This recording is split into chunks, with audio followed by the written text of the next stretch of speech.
পিতার নাম মোহাম্মদ আলী আহমদ হাওলাদার। আমি বঘা ইউনিয়ন মৎস্যজীবী দলের ভারপ্রাপ্ত সভাপতি হিসেবে দায়িত্ব পালন করেছি। আজকে আমি আমার সজ্ঞানে জামাত গ্রহণ করে নিলাম।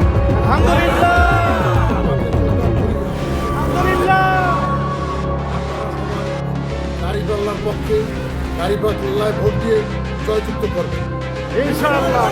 আপনার নেতা কর্মী এখানে সবথেকে লোক আছে, তার সাথে আছে ছাত্র দল আছে, যুব দল আছে, যুব দল আছে, স্বেচ্ছাসেবক দল আছে, শ্রমিক দল আছে, পোস্ট পজিশনাল অনেকেই আছে। আমরা আপনাকে লিস্ট দিয়েছি এবং পোস্ট পজিশনাল সাধারণ কর্মী বহু আছে, মা বোনেরাও আছে।